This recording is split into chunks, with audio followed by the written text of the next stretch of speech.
Hi fellow Bricklayers, it's me Cristina and I am so happy to be in this group along with you, praying for our future husbands, future families, and future ministries. I really believe that we're going to see God's answers to all these prayers that we've been praying together, even though we're spread across the nation. So thank you so much for your diligence in praying for yourself and even for one another. I wanted to encourage us with something and then also provide a challenge.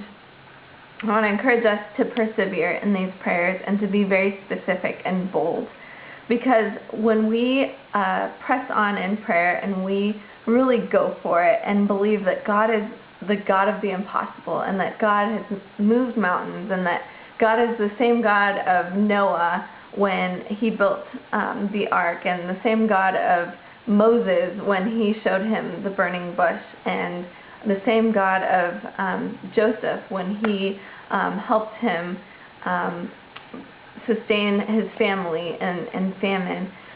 We can believe that God is that same God in our lives and whatever is before us. So I want to encourage you to pray bold prayers and very specific prayers very regularly.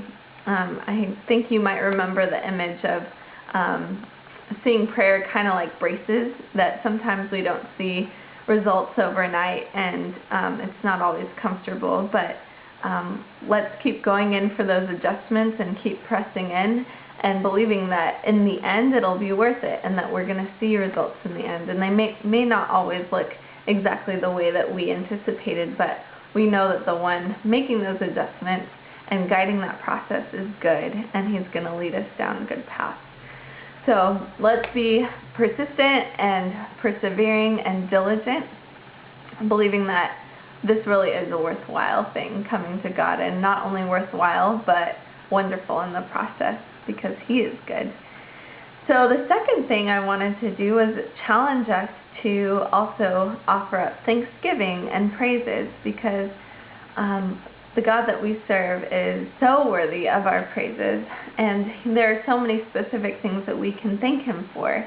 And two ways that we can be deliberate in thanking him is by sharing with others and by writing out our thanksgiving to him. If you think about maybe a new crush that you've had, you want to tell your best friend or your sister about all the things that you really like in this person, the things that you admire, and usually we're pretty specific in that. And so just as we do that maybe with a new crush and how finite this person is and limited, we have this good God to thank for things that are beyond our ability to describe. And so let's keep that in mind and when we share with people and spread that joy, because I think it'll be contagious and they'll probably start doing that too. Another way is by maybe writing God a thank you note at the end of the day with some specific things that he's done in that day to bless you or to show you his love for you. This will give us perspective as well for all the other things going on in our lives that we can sometimes give too much focus and attention. But when we lift our eyes and see the ways that God has worked specifically, then we can take rest in the fact that God is in control and the fact that God is taking care of us.